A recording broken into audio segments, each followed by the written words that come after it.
Hi dear student, मैं DK sir. आज मैं आप लोगों को गुरुकुल ऑनलाइन क्लास में 9th क्लास की बायोलॉजी पढ़ाऊंगा, जिसमें इंट्रोडक्शन टू बायोलॉजी। बायोलॉजी दो ग्रीक शब्दों से मिलकर बना हुआ है। बायो का अर्थ होता है लिविंग और लोगस का अर्थ होता है स्टडी।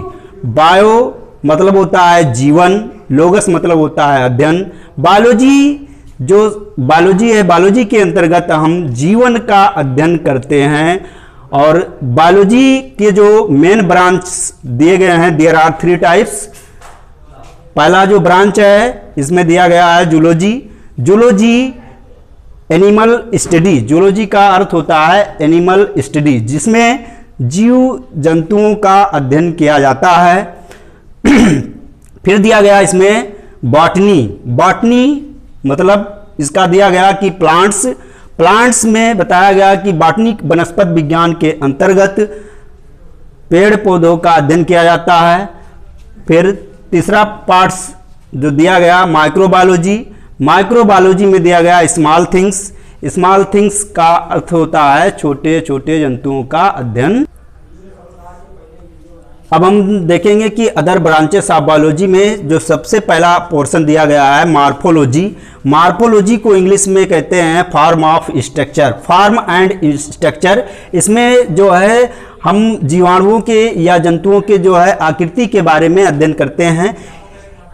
इनमें जो दिया गया सबसे पहला मॉर्फोलॉजी को जो है 2 भागों में डिवाइड करते हैं, इंटरनल एंड एक्सटर्नल। इंटरनल मतलब होता है आंतरिक संरचना और एक्सटर्नल मतलब होता है बाह्य संरचना। जब हम किसी जीवाणुओं का अध्ययन करते हैं या किसी पौधे का अध्ययन करते हैं तो उसमें मॉर्फोलॉजी जो होता है उसके बारे में जब दिया गया कि इंटरनल एंड एक्सटर्नल। इंटरनल मतलब आंतरिक संरचना और एक्सटर्नल मतलब बाह्य संरचना।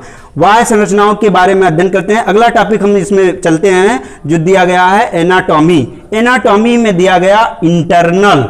इंटरनल मतलब आंतरिक। जब हम जीवाणुओं के आंतरिक के अंदर जो है कोई भी चीज देखते हैं, उसमें इंटेस्टाइन है, किडनी है, हार्ट है, तो जब हम जंतुओं के आंतरिक संरचना करते हैं तो इसमें अदर पार्ट्स जैसे दिया गया हार्ट, किडनी, लंग्स, ठीक है। फिर इसमें हम अगला उस पे आते हैं जिसको कहते हैं हिस्टोलॉजी। हिस्टोलॉजी को हिंदी में कहते हैं आंतकी विज्ञान। आंतकी विज्ञान में हम अपने शरीर के टिश्यूज के बारे में अध्ययन करते हैं और इसके बाद में जो पादप होते हैं, पादप के ऊतकों के बारे में भी अध्ययन किया जाता है हिस्टोलॉजी के अंतर्गत। फिर अगला पार्ट दिया गया इसमें सेल बायोलॉजी। सेल मतलब होता है कोशिका, बायोलॉजी मतलब होता है जीव विज्ञान, यानी कोशिका विज्ञान के बारे में अध्ययन करते हैं और इसको इंग्लिश में कहते हैं स्टडी ऑफ सेल। इसमें जो है कोशिकाओं का विस्तृत अध्ययन किया जाता है। फिर देखते हैं फिजियोलॉजी। फिजियोलॉजी में दिया गया है शारीरिकी। फिजियोलॉजी का हिंदी होता है शारीरिकी और इसमें शारीरिक के बारे में अध्ययन किया जाता है। फिर अगला पॉइंट दिया गया जेनेटिक्स। जेनेटिक्स का मतलब होता है वंशानुगत, यानी वंशानुगत में हम जीन के बारे में अध्ययन करते हैं और देखते हैं कि जो हमारे पेरेंट्स होते हैं उनकी जीन जो है कैसे बच्चों में ट्रांसफर होती रहती है, पीढ़ी दर पीढ़ी जो जीन होती है वो ट्रांसफर होती रहती है। पेरेंट्स के गुण जो है कुछ बच्चों में पाए जाते हैं। इसी तरीके से जो है इसके अंतर्गत जो हम जेनेटिक्स के अंतर्गत जीनों का अध्ययन करते हैं। फिर दिया गया एम्ब्रियोलॉजी। एम्ब्रियोलॉजी जिसको भ्रूण विज्ञान कहते हैं। एम्ब्रियोलॉजी के अंतर्गत हम एग के बारे में, यानी अंडाण और स्पर्म, जीवाणु के स्पर्म के बारे में, शुक्राणुओं के बारे में अध्ययन करते हैं। एम्ब्रियोलॉजी एक जो है बहुत महत्वपूर्ण शाखा दिया गया है बायोलॉजी का। इसमें हम जो है अंडाण और शुक्राणुओं का अध्ययन करते हैं।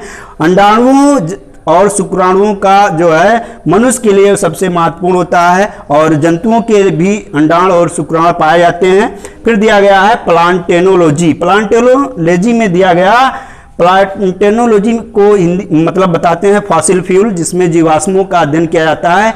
बायोलॉजी के इस शाखा के अंतर्गत हम जीवाश्मों का अध्ययन करते हैं, जिसका जो जमीन के अंदर जो कंकाल तंत्र पाए जाते हैं, उन कंकाल तंत्रों के द्वारा हमारे वैज्ञानिक शोध करके ये पता करते हैं कि ये किस जीव का है, और ये जो कंकाल है, इस कंकाल का जो जंत है ये हमारे पृथ्वी पर पाया जाता है या नहीं पाया जाता है, इसकी प्रजातियां पाई जाती हैं, हमारे इंडिया के अंदर पाई जाती हैं या नहीं पाई जाती हैं, किस देश में पाया जाता है, इसके बारे में जो है हम जो है फॉसिल फ्यूल के अंतर्गत अध्ययन करते हैं। फिर दिया गया है टेक्सोनॉमी।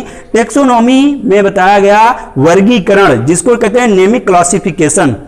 नेमिक क्लासिफिकेशन के अंतर्गत हम जो है सभी जंतुओं का जो है वर्गीकरण करते हैं। फिर दिया गया एनवायरमेंटल बायोलॉजी। एनवायरमेंटल बायोलॉजी को हिंदी में कहते हैं पर्यावरणीय जीव विज्ञान। पर्यावरणीय जीव विज्ञान, एनवायरमेंटल केमिस्ट्री, आज के जीवन में प्रदूषण के बारे में जितने अध्ययन होते हैं वो एनवायरमेंटल बायोलॉजी के अंतर्गत किए जाते हैं। फिर दिया गया है सोशल बायोलॉजी। इसमें हम जीव जंतुओं के सामाजिक गुणों के बारे में अध्ययन करते हैं, जिसको सोशल बिहेवियर के द्वारा जाना जाता है। फिर दिया गया है एंटामिनोलॉजी। इसमें दिया गया है कीटाणुओं के बारे में अध्ययन करते हैं, जिसमें जो कीटाणु होते हैं यानी इंसेक्ट के बारे में हम जो है एंटामिनोलॉजी के अंतर्गत अध्ययन करते हैं। फिर यहाँ पे दिया गया है फार्माकोलॉजी। फार्माकोलॉजी के अंतर्गत हम दवाओं का अध्ययन करते हैं। जैसे हमारे जो है कोई भी बीमारियां फैलती हैं तो उन बीमारियों को रोकने के लिए, चाहे फसलों का हो, चाहे जंतुओं का हो, चाहे ह्यूमन का हो, इन सभी का जो है अध्ययन हम फार्माकोलॉजी के अंतर्गत अध्ययन करते हैं। और इसी के साथ हमारा ये चैप्टर समाप्त होता है। थैंक यू, धन्यवाद।